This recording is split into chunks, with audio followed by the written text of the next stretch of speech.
but yet they'll want a man to look after them. So that's counterbalances the same thing. So men are saying that we have to treat women as equals, which is absolutely correct. But then also you must take care of me at the same time. So we don't know what to do. What's your view, Scott, on this toxic masculinity crave that seems to be getting pushed, this narrative?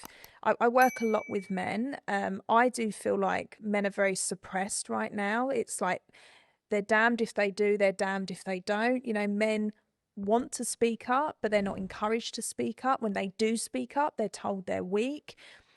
And I feel like this is what's created this toxic masculinity phase. What's your views on that? That's a good question. And there's so much counteracting information out there. Mm, Like you said, you're damned if you do and damned if you yeah, don't, if you're a man at the minute. And dare I say, if you're a white man at the minute, it's even more of a struggle. yeah. I'm not saying that we it's all coming up clouds and rain clouds, but I'm just saying that with the cancel culture becoming more prevalent, all the more thought needs to be put into what you're said, Yeah. what gets said. The danger of that is that people aren't being authentic because they don't often lead with the vulnerability that we should have as a man, as Mm. much as any other human being. But it also means that people hide their true feelings, and there can, dare I say it, it can be seen as a little bit of narcissism when you're suppressing your actual feelings.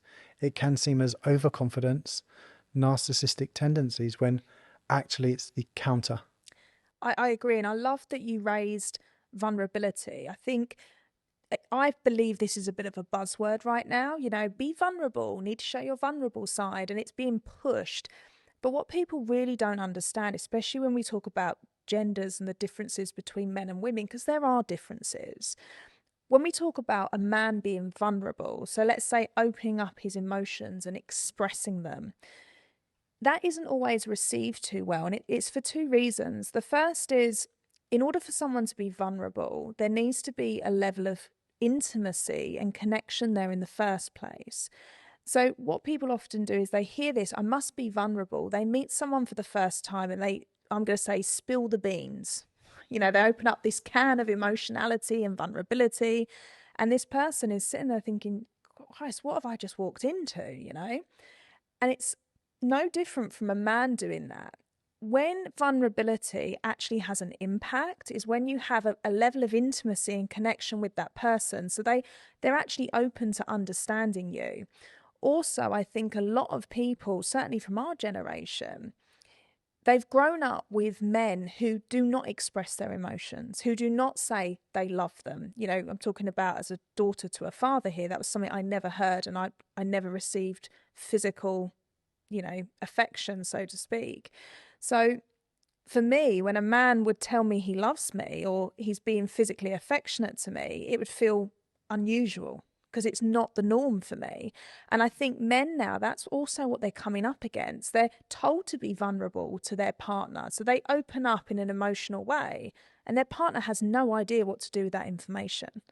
And then the man feels rejected because of that. So then they then turn it around. That vulnerability, emotional stuff's a load of rubbish. I'm not going to do it, you know, because they feel rejected. And it's not that they've been rejected. They've just tried to be vulnerable with someone that doesn't have that level of intimacy and the capacity to deal with that kind of emotionality. And I think people really need to understand what vulnerability is. And yes, it is powerful, absolutely. And for men in particular, as a man, I'm sure you'll agree with this, you know, the way men communicate is very surface level. And that kind of works. You know, for a man to be in his masculine energy, he's around other fellow men. They're normally doing something, you know, whether that's playing pool, you know, something physical. And it's like, how's it going, mate? Yeah, good, mate. How's the wife? She's good, mate. Yeah. Got problems at home? No, it's all good. We know it's like bit difficult, but we get on with it. And that's their level of vulnerability. So then when they're pushed to go that little bit further, first of all, it feels awkward. It doesn't feel natural. But then when they do that and they're doing it to someone who is not equipped to cope with that level, they're rejected as a result of it. And so we're all the sum of our own teachings, our own lessons, right? Mm. So most of our lessons about things like vulnerability come down our family line, Yes. like what we're taught as a child. Yep. We all have different levels of understanding in that respect, and nobody ever addresses it when they get older. Yeah. We'll just, when you're single, you're looking for somebody, you put on a dating profile that you're looking for somebody who's vulnerable, but without actually knowing really what it means. Yeah. So that often comes into play quite substantially. But you are right, men are really given mixed signals about when to be vulnerable, when not to be vulnerable, because we don't understand. They say men are from Mars and women are from Venus, and it really is the fact that women have a better understanding about the emotional side of their physiology than men do, and we just don't get it. Yeah, and I think we need to be more open to that suggestion of, because for me, feminism created such a divide, such a problem in society, and men now feel suppressed. Women feel like they're above, and then it switches and flips between the two, and no one seems to want to come together and respect people for who they are as opposed to what their gender is, what their race is. You know, they want to keep that divide. So when we talk about expressing emotions and being vulnerable, it's about acceptance as well. Everyone's human, everyone feels, everyone has that ability. So why shouldn't they be allowed to express it? Yeah, I agree. It's just misinterpreted. And it was interesting you said about the rise of feminism there as well, because I do also think that that's often contradictory. Yeah. People will claim that and there's nothing wrong with being a strong, independent woman, but yet they'll want a man to look after them. So that's counterbalances the same thing. So men are saying that we have to treat women as equals, which is absolutely correct. But then also you must take care of me at the same time. So we don't know what to do. Yeah, I totally agree with you. And I think, again, that's where people are latching on to an identity. Oh, I'm a feminist, so this is what I expect from a man. And then the man goes, okay, I'll treat you like that. But then they meet someone else and they go, that's not what I'm about. Just because I'm a woman, that doesn't mean I follow that feminist trend. And like you said, it just creates confusion. If more people stepped away from these labels and putting themselves in boxes, because that's effectively what they're doing, you know, they're seeking a community to be a part of, which is a natural human instinct we have. If they just took a moment to go, actually, how do I feel about it? What do I believe? What do I want? And actually work on their own values, we'd have a very different society. And I think my opinion about relationships is they really come down to two main things. One is communication, always, whether that be an intimate relationship or a relationship with a family member, but it's really a dance. So with some family members, I'll do a tango. My partner, I might do the foxtrot. Yeah. So there's a different dance for every relationship, but without talking about it and communicating, you've got no way of understanding. So the label of be vulnerable, don't be vulnerable, has its space in each dance, but until you know which dance you're dancing. Couldn't agree with you more. And I love that ideology of that. I was talking to a client the other day and he was expressing how he came home from work, his partner works from home, she's effectively a housewife, so children. He'd had a really tough day at work. He said, I walked in, he said, and I said hello to her and I said, God, today has been so tough. He said, and do you know how she responded to me? She said, you think you've got it bad. I've been at home with the kids all day. I've been doing this. I've been doing the washing, X, Y, Z. He said, and she absolutely unleashed on me as if her life and her lifestyle's far worse than mine, as if I can't have, bad days. He said, and I just felt like we're getting more and more distant from each other, which is true because someone never wants to accept the fact that this person's being vulnerable. That's what he was doing. He just wanted her to say, talk to me about your day. What happened? Talk me through that. He just wanted to be heard. He wasn't looking for a therapy session. He just wanted to be acknowledged that it was a hard day. It's all good. You're at home. Let's have some food. Let's just chill. But instead, she took control of it. My life's worse than yours. And then the divide gets even bigger. And I love that you said, it's again, communication and that dance, recognizing it, that keeps relationships together. More so than ever nowadays, I'm noticing a trend online that people are actually getting taught how to prepare for divorce and breakups. People are getting taught how to protect themselves from toxic people. People are getting taught how to make others obsessed with them and manipulate people to get what they want from them. What's not being taught is how to have healthy relationships. And I think this is the big problem here. You know, everyone's on the back foot. What's the red flags? How do I deal with this? Oh, if he cheats on me, how am I going to, rinse him in the divorce? Hang on a minute. Why don't you try and work on what you've already got and make it a strong foundation and a healthy relationship? It's like people don't want to put in that work. They always prepare for the worst. What do you think about that? Well, I can only speak from personal experience. So I'm absolutely certain that that's probably the case. In my own personal relationship, we will often communicate about battery levels. We talk life and our days in regards to battery levels. What percentage are you at today? I And like that. we try and lift the other one up. We try to charge the other one up properly. It's about having that level of communication. What would work for you? What do I need right now? But then setting that in motion. I really love that. And I think being able to have that conversation is key, but many don't do that.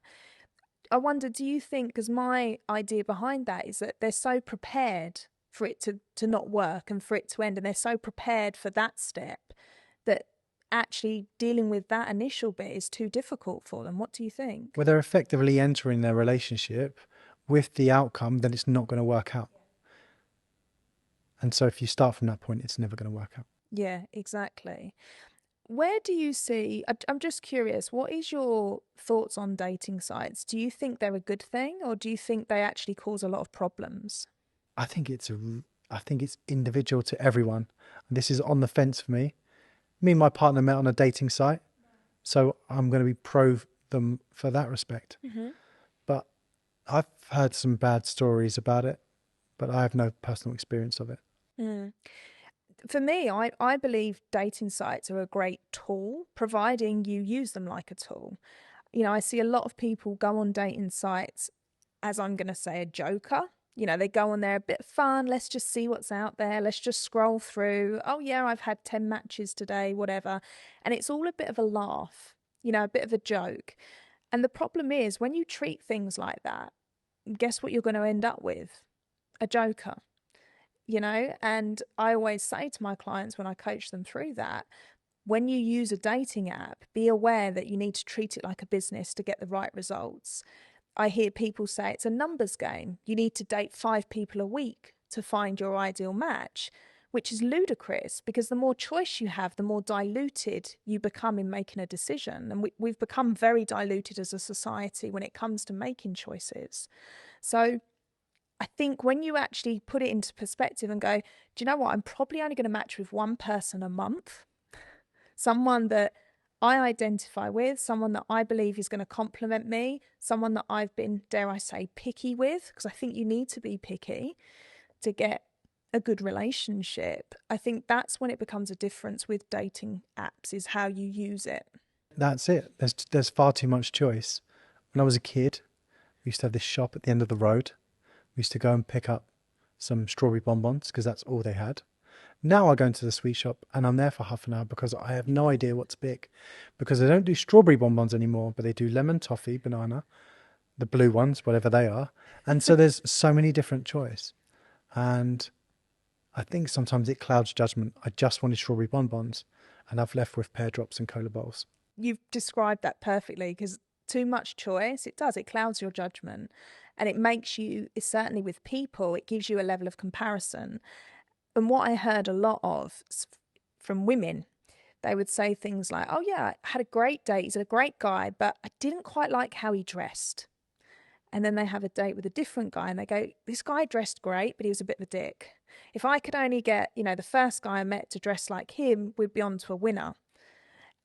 And that's how they go through. They compare things that you shouldn't be comparing in the first place. They have no real right to. And you think pre-dating sites, pre-internet, you would date somebody from your village. Yes. So you'd either say, oh, well, I like him or his family. They're the things that you compare. I like him or his family. Okay, he's got the right kind of drive for me. Or you'd go for somebody else. So, okay, he's handsome, he's tall. And then you go down that route. And now, yeah, that's it. Okay, so he had a bit of chewing gum stuck to the bottom of his shoe. I don't really like that. Yeah, it's become incredibly superficial. And I believe it's all about, like, I see a lot of relationships posted online, like it's heavily promoted. Look at how great my relationship is. We're a great couple. Look at where we're going. Look at what we're doing. And it's all done for show. It's all done, again, for validation from other people. And this is where, again, someone is picking someone based off those attributes. How good are they going to make me look on social media? Wow. It happens a lot, you know, and I think certainly nowadays when we talk about marriage, I think a lot of people get married for the Instagram validation. Okay. I don't think they, you know, before it was a religious thing, right? You know, Yeah, you'd marry a good Catholic girl or an Irish. yeah, So yeah, you'd do it for religious reasons, and you'd married for life. And now it's okay. Okay, so you're saying it's as what photos are going to get from them. yeah, What's our holiday going to be like? exactly. Yeah. You know, can we pick which place is best for pictures? I find that fascinating when I've looked at certain wedding venues, not for myself, for when my sister was looking. And that is one of the highlighting points. We have various areas for great photos. Wow. When before it was bridegroom and the rest of the family together. That was pretty much it, We you can know. fit 300 guests. Yeah, it's just become a social experiment, I think, as opposed to about two individuals that are making a vow to be together forever, you know?